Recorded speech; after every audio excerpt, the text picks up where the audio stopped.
We're going to be talking about periodic trends today. You will definitely need a periodic table in front of you. It's the only way to work the trends.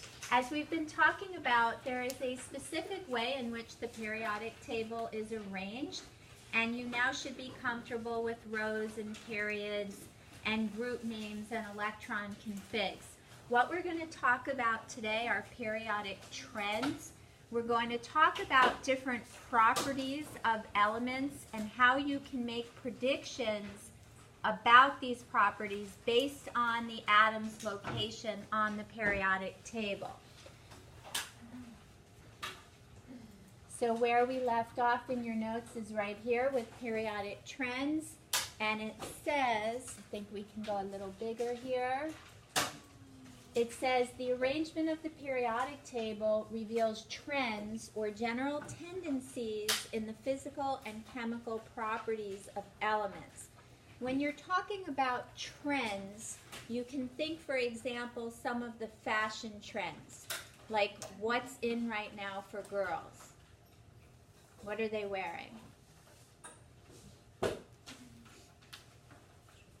What are you wearing? Jeans are always in, but it's like what's in right now that wasn't in last year. So are crop tops in this year? They're always in, but you can't wear them to school because then your belly hangs out and then you get coated.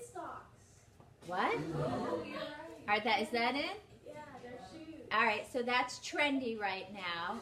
And then for the boys, never really understood this, but cargo shorts are always trendy. What else is trendy? Those shorter shorts are trendy now too for the boys, right? So these are all trends. And if you went to any type of fashion show on the runway, you would get a feel for what's in and what isn't. Some year certain colors are in, some year certain colors are out. Trends, predictable changes, and we can make predictions based on the location of the element on the periodic table. We're going to look at different properties today. We're going to look at the atomic radius. That would be the radius of the atom. We're going to look at ionization energy, the energy required to strip an electron from the outermost shell to make an ion. We're going to look at electron affinity. What does affinity mean? If you have an affinity towards something, you have a liking toward it.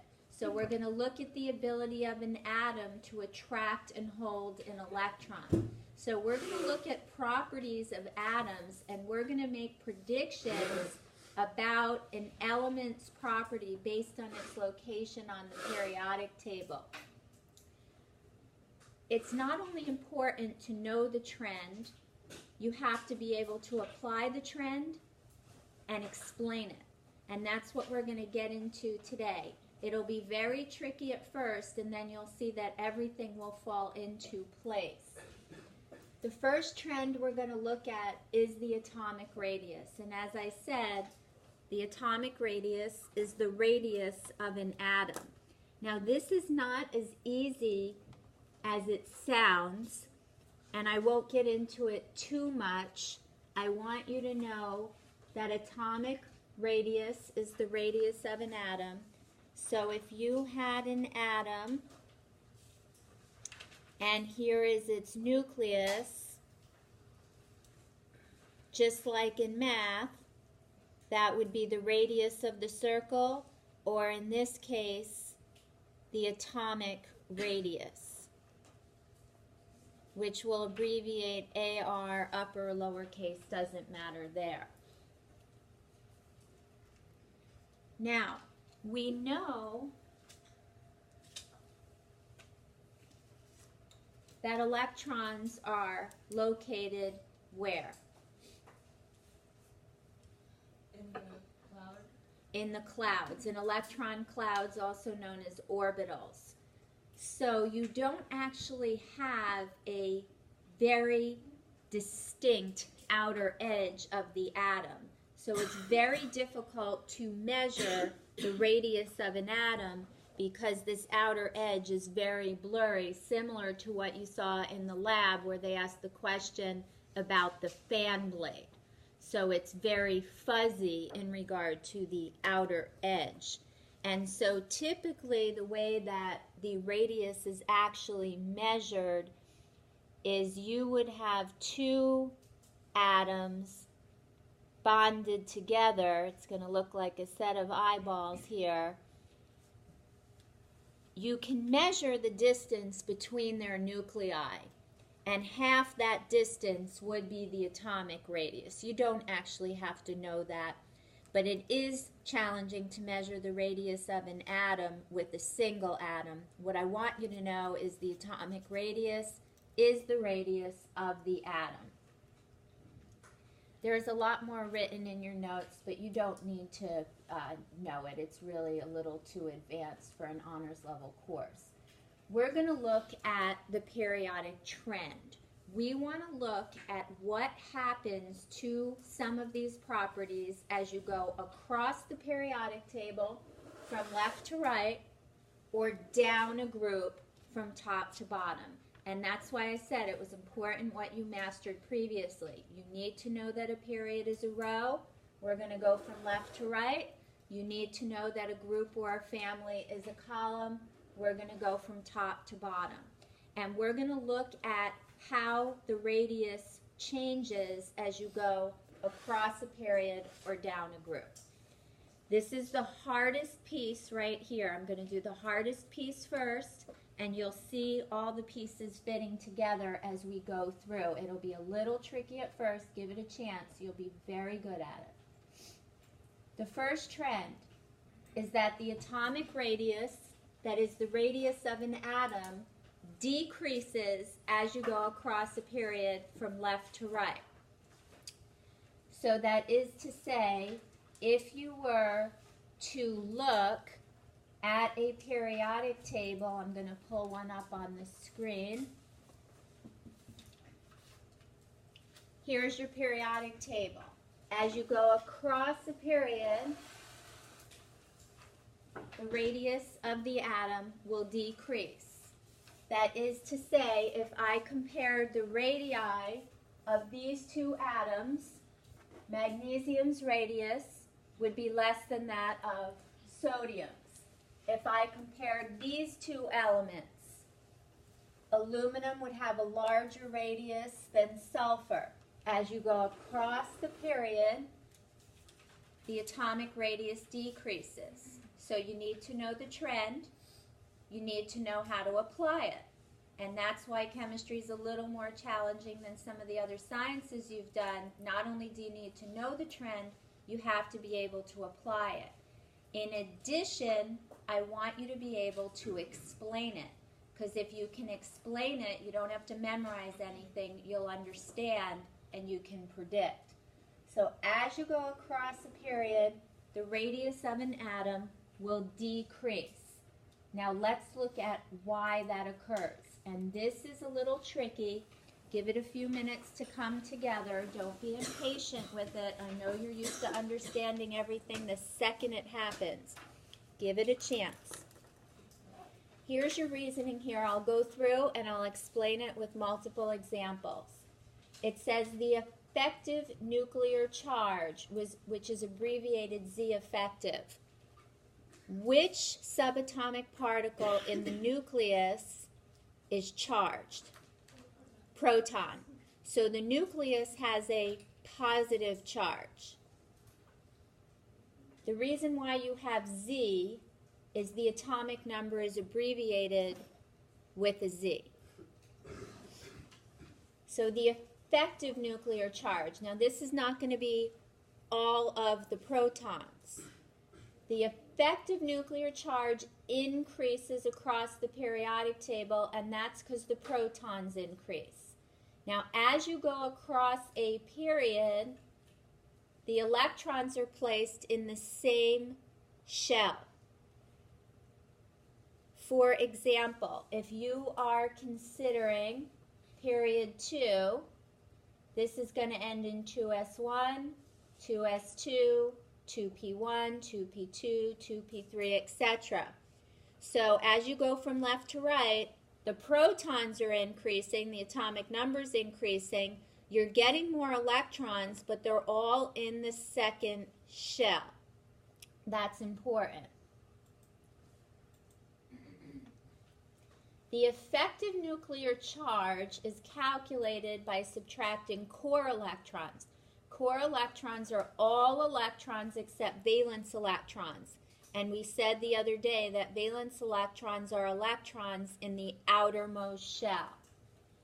Z effective is the number of protons minus the number of core electrons, and I'll show you how to calculate that. You don't have to be able to calculate it. It's very easy. I'll show you. The effective nuclear charge is essentially what the valence electrons feel in terms of a pull toward the nucleus. The nucleus is positive, the electrons are negative. So you can think of this positive force in the center of an atom yanking those valence electrons toward it, and I'll illustrate that for you. As the effective nuclear charge increases, the valence electrons will be drawn toward the nucleus more tightly, and the radius shrinks. Now that is a whole mouthful. Let's take a look at a few examples so you can see exactly what's going on. I'm going to look first at period 2.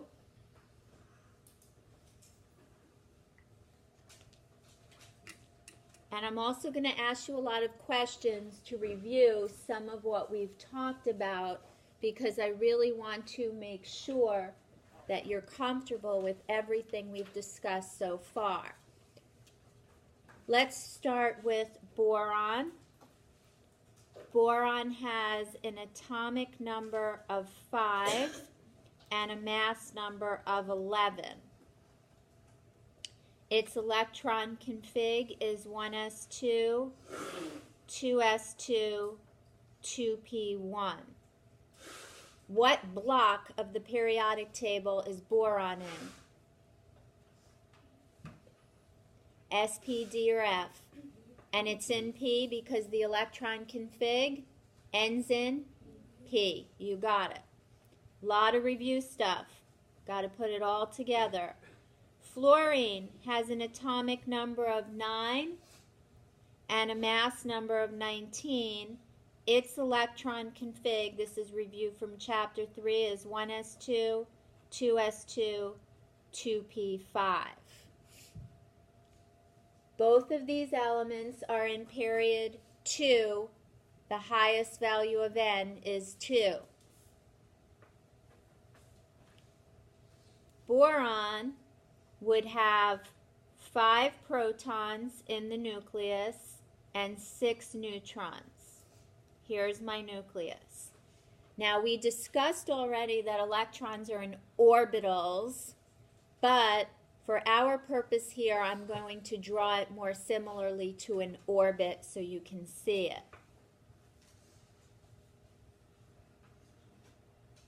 Here's the first shell where N equals 1. Here's the second shell where N equals 2. So N equals 1, N equals 2. The core electrons are all those electrons that are not valence electrons. So they're going to be in inner shells. 2 electrons in the first shell. 3 electrons in the second shell. And you should start to see many of the things we've talked about already, things you've been assessed on back in chapters 2 and 3. Fluorine has 9 protons and 10 neutrons.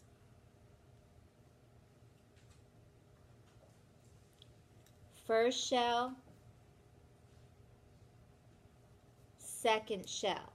So N is 1, N is 2. 2 electrons in the first shell, those are my core electrons. I think I'll go back and draw the valence electrons in black just so you can see the distinction. 3 valence electrons.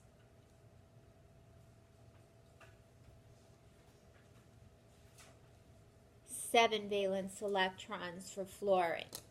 So there's nothing so far there that you didn't know already. In regard to the radius of the atom, This is going to be the trickiest piece of the puzzle. I'm going to do the hardest piece up front, and then it'll fall into place for you. As you go across a period of the periodic table from left to right, the effective nuclear charge increases. Let's take a look at that. We know that Z effective is equal to the number of protons minus the number of core electrons.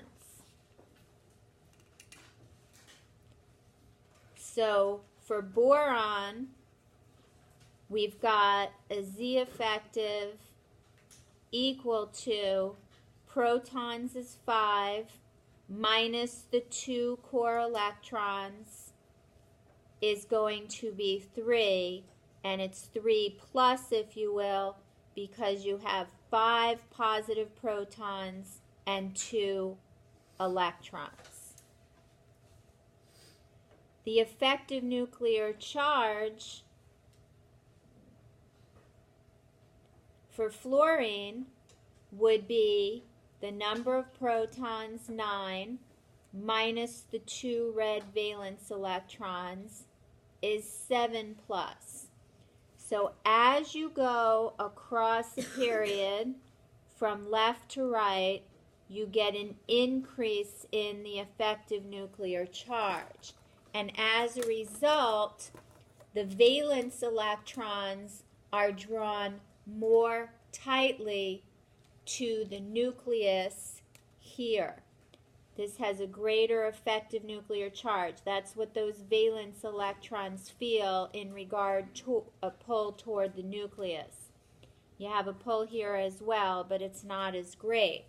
So as the effective nuclear charge increases and the valence electrons are drawn more tightly to the nucleus, the radius of the atom will shrink as you go across a period. This is the hardest one to understand. You don't have to be able to calculate the effective nuclear charge. What you will see, though, is that the effective nuclear charge is going to be equal to the number of valence electrons in the group. Nonetheless, as the effective nuclear charge increases, the valence electrons are drawn more tightly toward the nucleus, the radius will get smaller. As you go further and further across a period, you won't see as much shrinkage, because as you have more and more electrons in that outermost shell, those electrons all have what charge? Electrons are negative, and if you have too many negatives together, they're going to repel one another. So you don't see as much of a decrease as you go farther and farther to the right. Let's see if we can apply the trend, but we also want to be able to justify. And as you go across a period, your justification is that increase in the effective nuclear charge. It's not the charge on the nucleus. It's going to be protons minus core electrons, or the effective nuclear charge. So the first one we want to look at here is going to be which has the larger atomic radius, magnesium or chlorine. So on my periodic table, here's magnesium, where the hand is located right here. Ooh, I think this is, there it goes. And what were we comparing it with? Chlorine. Here's chlorine. Right here. So they're in the same period. As we go across, what happens to the radius? It decreases. So magnesium is going to have the larger atomic radius. Let's write this first one out so you've got it. You've already got the wording in your notes, but I want you to be really comfortable with it. So, for example, magnesium has a larger atomic radius than chlorine because magnesium has a smaller effective nuclear charge, and its valence electrons are not drawn as tightly to the nucleus. Alrighty? So as you go across a period, you'll know what the trend is and make sure that you understand the reasoning. And across a period, you're always going based on the effective nuclear charge.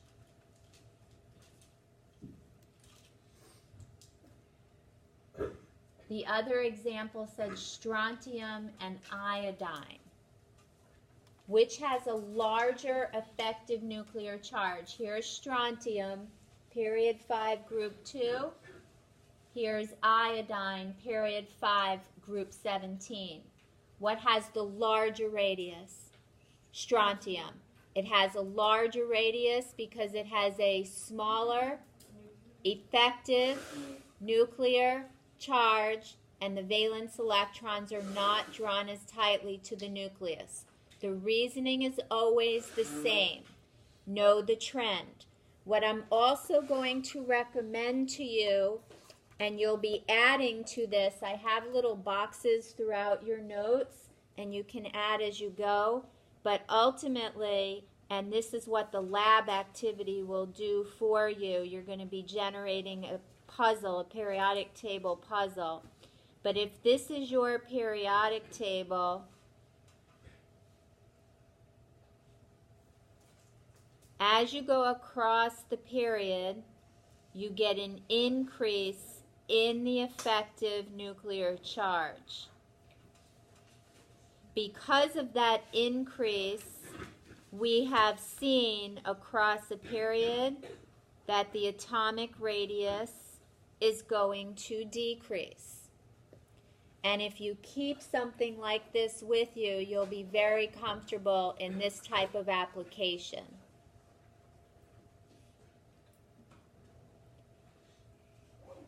Now, trends typically behave oppositely across a period, that is from left to right, versus down a group, that is from top to bottom. So now we're going to look at what happens to the radius of an atom as you go down a group. This is much easier to understand because it's visually easier to see. As you go down a group, that is from top to bottom, the atomic radius increases. As you go down a group from top to bottom, the radius of the atom increases. We'll explain why. It says down a group, electrons are added to higher principal energy levels or shells farther from the nucleus. We'll take a look at that. In addition, down a group, there's more electron shielding of valence electrons by core electrons, and so the radius increases. Now, when you think about shielding, let's take a look at shielding, and then we'll come back to down a group. With electron shielding, let's first think about shielding.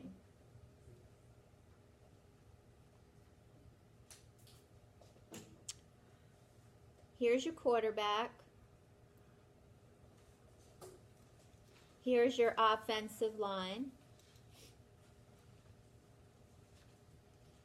Here's your defensive line.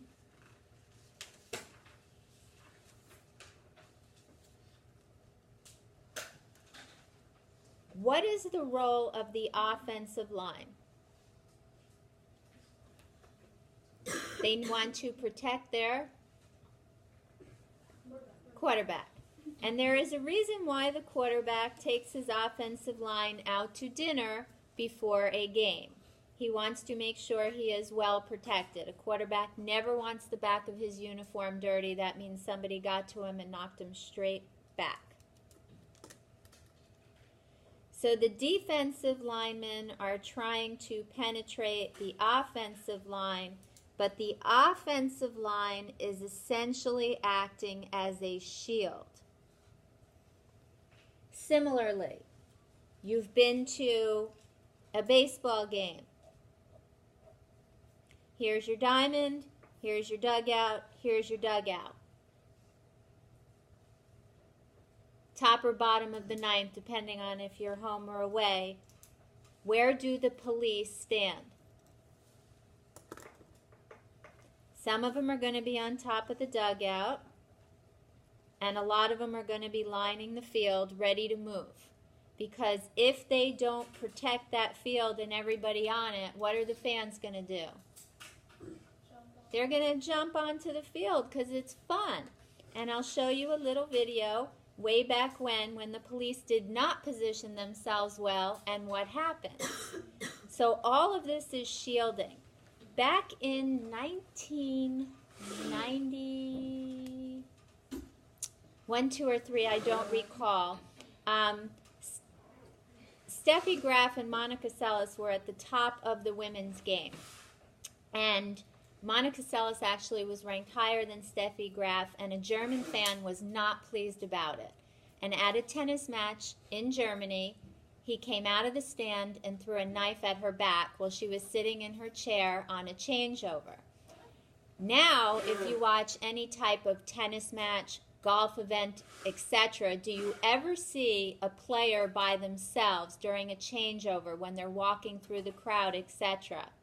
Never. They always have security around them. That is their shield. So it's going to be very similar with your electron shielding. And we're going to take a look at electron shielding. I'll show you the videos at the midpoint or the end because they're kind of fun, but they're going to be distracting, but they're cool.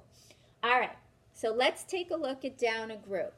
Let's look, for example, at beryllium and magnesium. Beryllium has an atomic number of 4 and a mass number of 9, and magnesium has an atomic number of 12 and a mass number of 24. So beryllium's going to have 4 protons and 5 neutrons. Beryllium is 1s2, 2s2. So same thing we did before, first shell, and we're going to have 2 core electrons, and then we're going to have the second shell, and we're going to have 2 electrons. With magnesium, we're going to have 12 protons and 12 neutrons. Here's your first shell. Here's your second shell.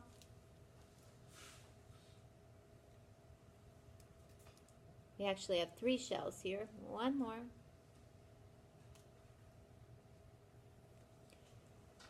One s2, 2s2, 2p6, 3s2. So we've got more core electrons here.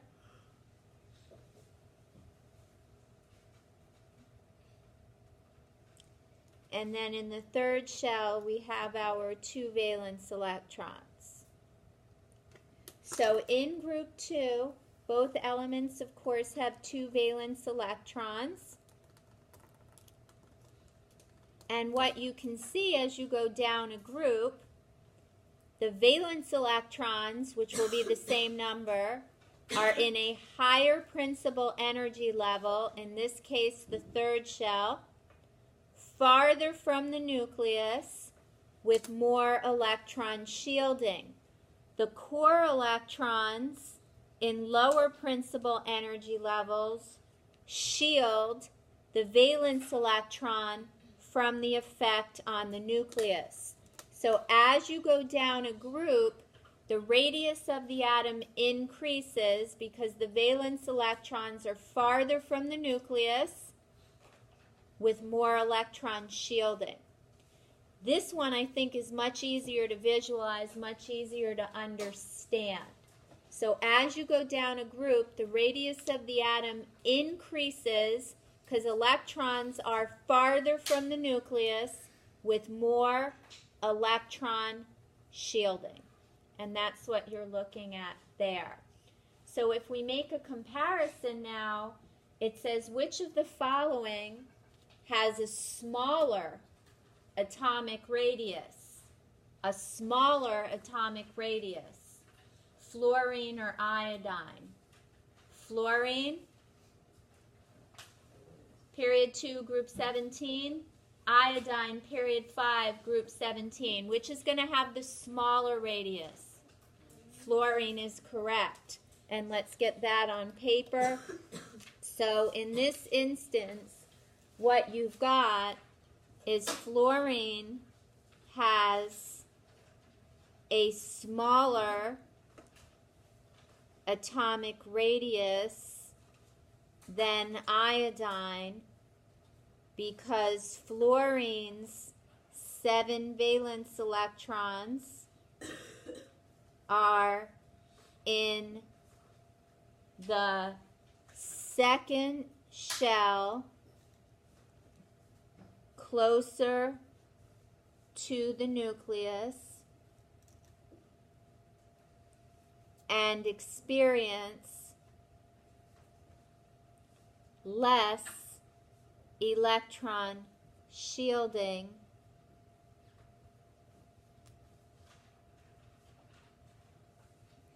as compared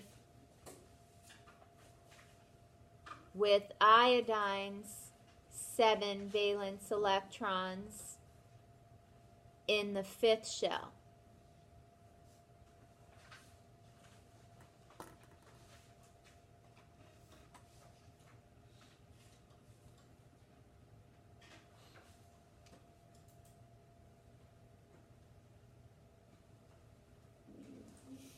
Okay? And again, your reasoning going down a group is always the same.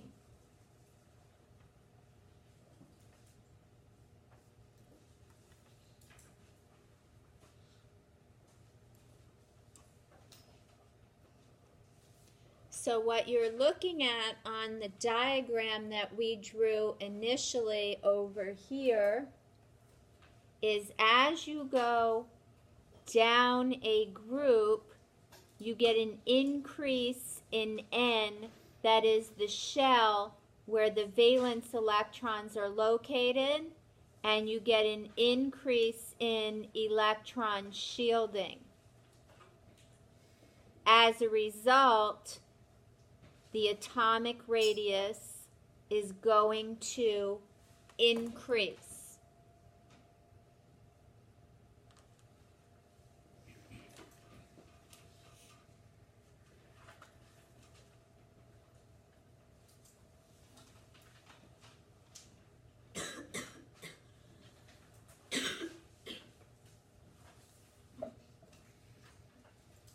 The second question that they ask is which has a smaller atomic radius, strontium or magnesium?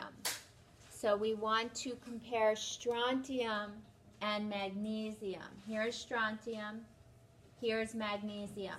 What has the smaller radius? Magnesium, because its 2 valence electrons are in the 3rd shell, closer to the nucleus with less electron shielding.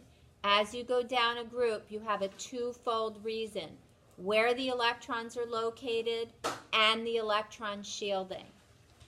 And then this is a little bit trickier, but not impossible. I won't ask you to explain a diagonal, but if you were comparing phosphorus and iodine, here's phosphorus where my hand is right there, here's iodine. Typically when you're on a diagonal, where those valence electrons are located, the shell is more important. So in this particular instance, phosphorus would have a smaller radius because its valence electrons are in the third shell as compared with iodines. Iodine has electrons in what shell? Valence electrons are in what shell?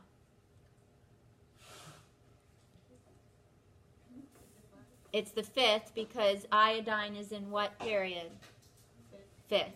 All right, so those valence electrons are in the shell that corresponds with the period number. So that's your atomic radius. You want to know the rule. You want to be able to apply the rule. Now, in a multiple choice situation, you pretty much just have to be able to apply it.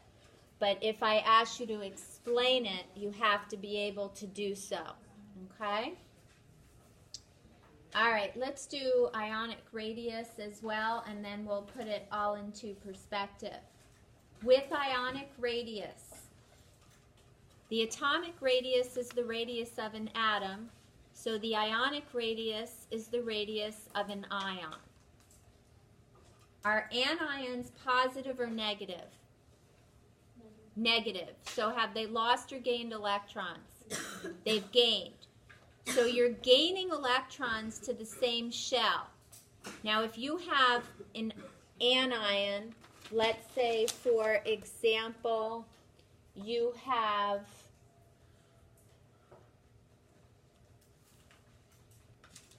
a sulfide ion versus sulfur. Do these both have the same atomic number?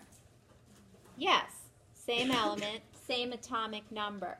So the atomic number is going to be 16. We're going to have 16 protons. That doesn't change. This is going to have 16 electrons. This is going to have how many? 18 is correct. These electrons have been added to the same shell, but you haven't changed the number of protons. And as a result, an anion will have a larger radius than the corresponding element because you've gained electrons to the same shell without changing the number of protons. You haven't changed the effective nuclear charge.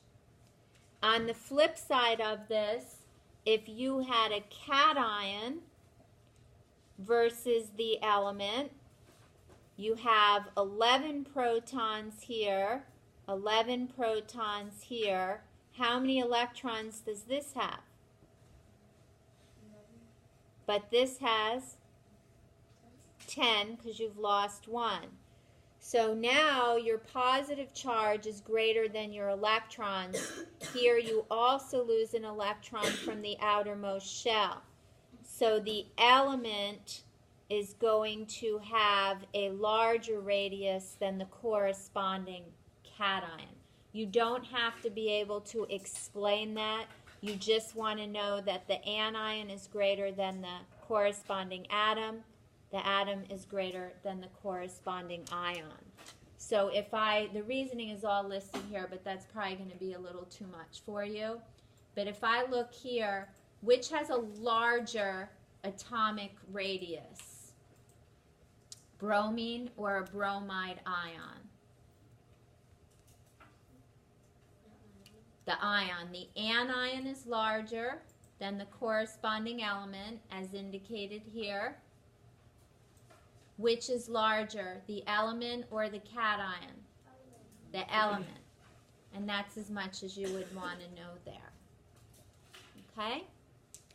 The last trend I want to look at today is going to be ionization energy. We're going to look at the trend in ionization energy. Ionization energy is abbreviated IE, and it's exactly as it sounds. It's the energy required to make an ion. You want to make a cation. To make a cation, do you lose or gain electrons? Lose. All right. So ionization energy is the energy required to strip one electron from the outermost shell, creating an ion. You want to strip one electron from the outermost shell, creating an ion. You're going to make a cation, and if you make a cation, the radius will decrease as we indicated. An example is shown here. Lithium. The energy required to strip the electron from the outermost shell is called ionization energy. That electron will be shown right here, and what you generate is a cation. So you have removed this one electron from the outermost shell. Here's your trend. As you go across a period, ionization energy increases. The reasoning is the same that you saw previously. It says as you go across a period, electrons are pulled more tightly to the nucleus because of the increase in the effective nuclear charge. So if they're being pulled tighter, it's going to take more energy to strip it away. As a result, as you go across a period, ionization energy, the energy required to strip an electron from the outermost shell, will increase. There are some discrepancies along the way. We're not going to get into that in honors. As you go down a group, ionization energy is going to decrease. And let's take a look at this with a simpler example so that you can follow it. Let's go down a group and let's compare, for example, beryllium,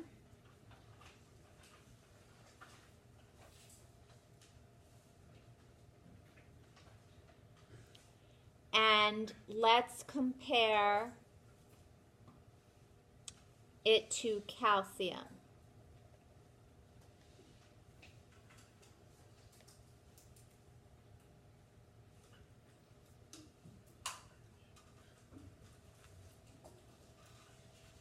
Both of these are in group 2. How many valence electrons?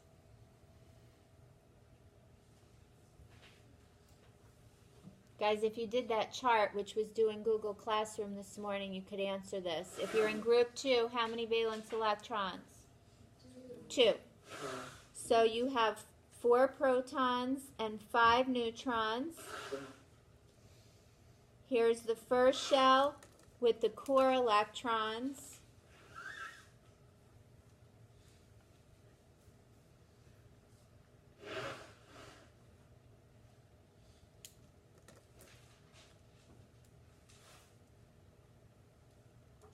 Here's the second shell with the 2 valence electrons.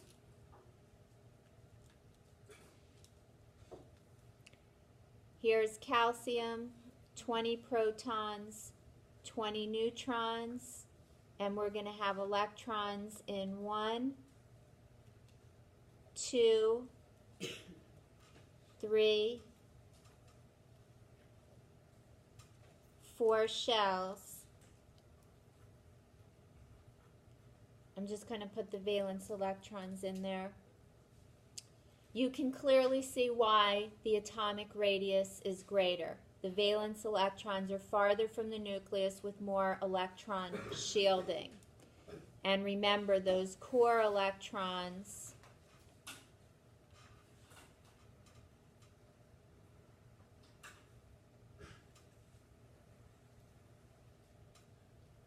provide a good shield. Ionization energy is the energy required to strip an electron from the outermost shell. Ionization energy is the energy required to strip an electron from the outermost shell, creating an ion.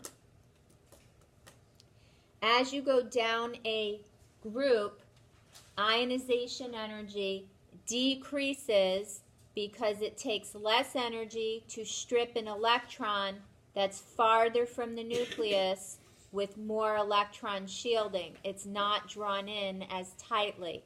Think about it this way. Here's girl 1. She had curly hair like I do. Here's girl 2.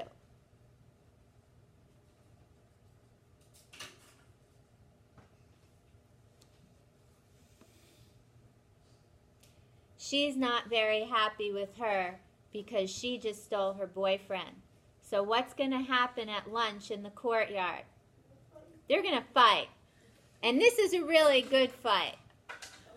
So what's going to happen? What are you going to do? You're going to watch. It's fun. First ring forms around the girls. This is the best fight you've ever seen. So here comes the next group of kids, the next group of kids, the next group of kids, etc. Now here's the police officer. He, of course, is an our police officer, right?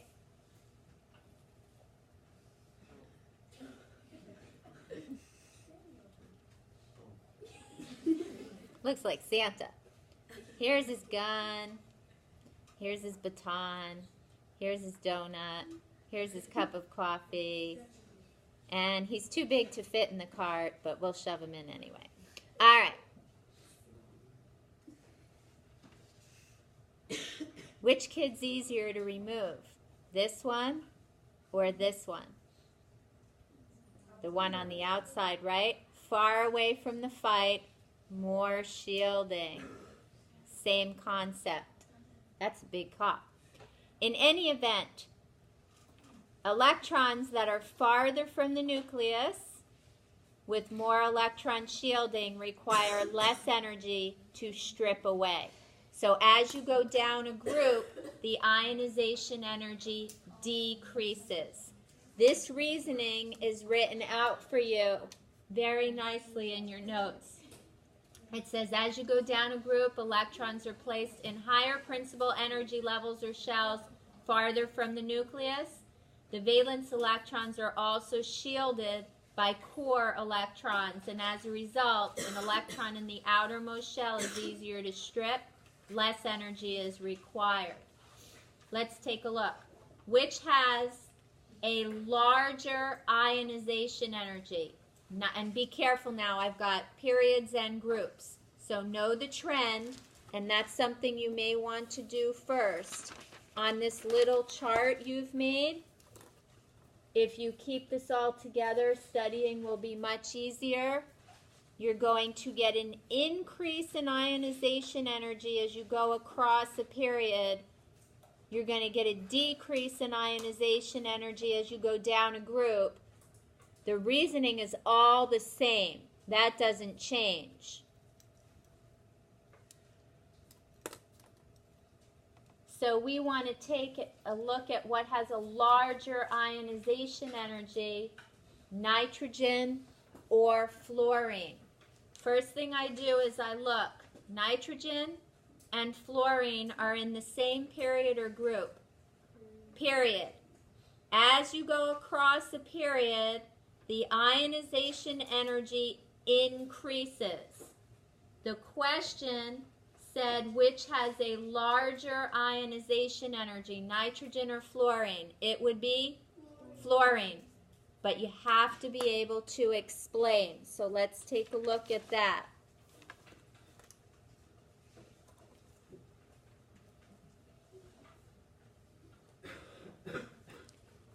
Fluorine has a larger ionization energy because it has a greater effective nuclear charge.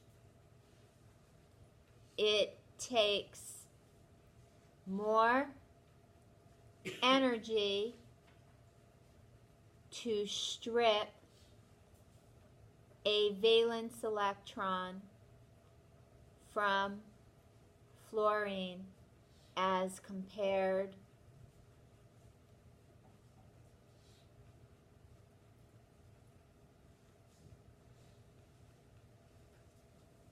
with nitrogen.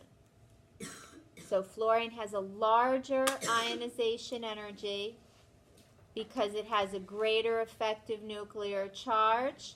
make sure you define what ionization energy is. It takes more energy to strip a valence, oopsie, I forgot the word electron, valence electron from fluorine as compared with nitrogen. When you strip the valence electron away, you're creating an ion.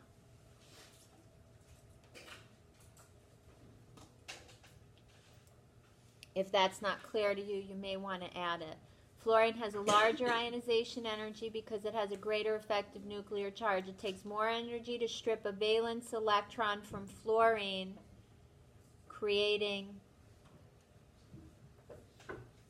an ion as compared with nitrogen.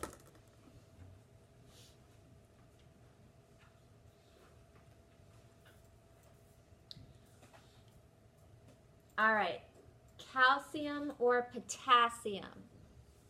Calcium or potassium, which has a larger ionization energy? Calcium or potassium, which one? It would be calcium because it has a greater effective nuclear charge. It requires more energy to strip a valence electron from calcium, creating an ion, than potassium. And the other one is beryllium or barium. We want to know the larger ionization energy, beryllium or barium. What has the larger ionization energy? It would be beryllium. Its valence electrons are in the second shell, closer to the nucleus, with less electron shielding. It takes more energy to strip the electron to create an ion. Let's write that one out because that one's a little different.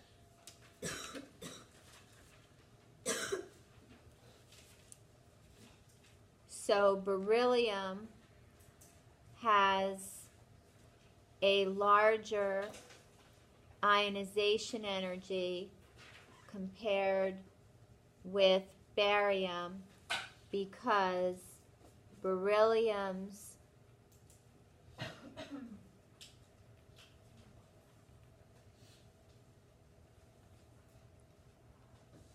valence electron to be removed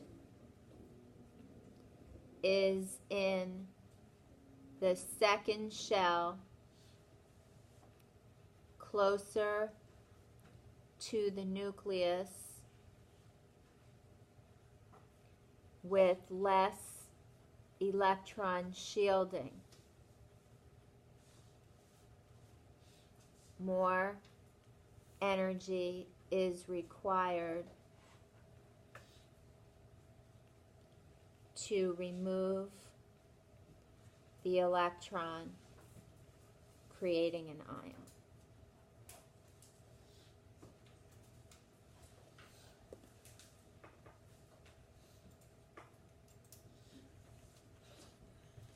Oh, I had written that one out for you.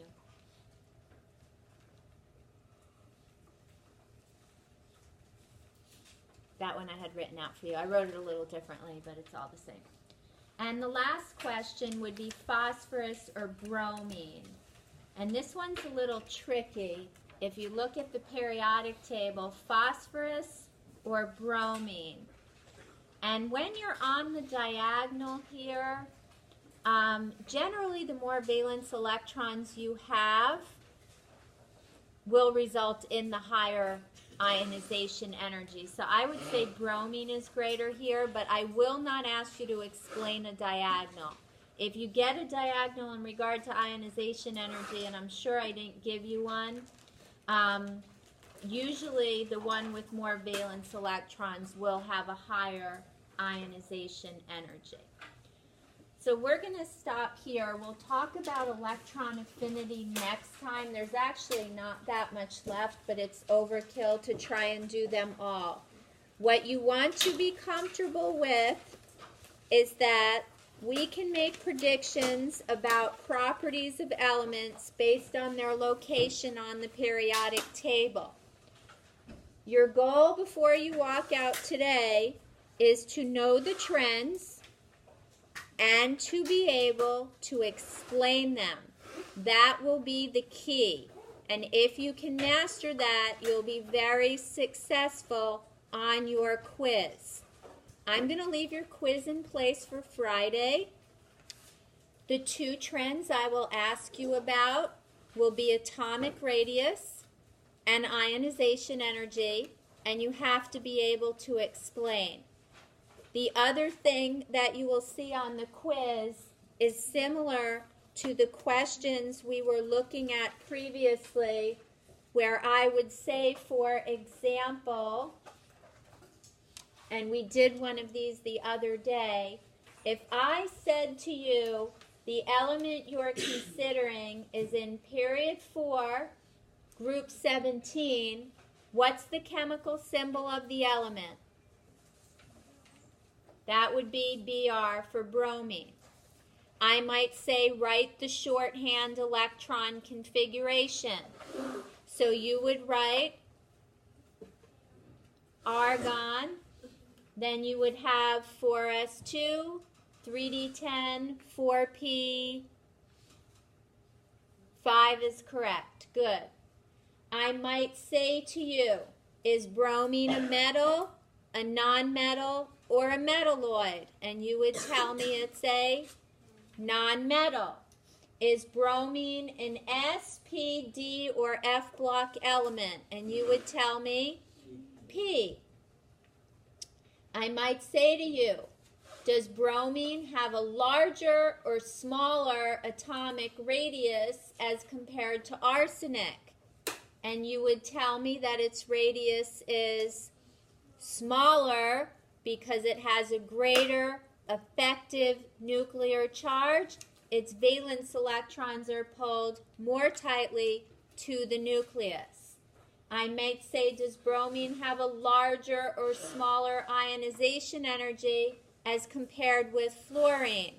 And you would tell me it has a smaller because its 7 valence electrons are in the 4th shell, farther from the nucleus, with more electron shielding.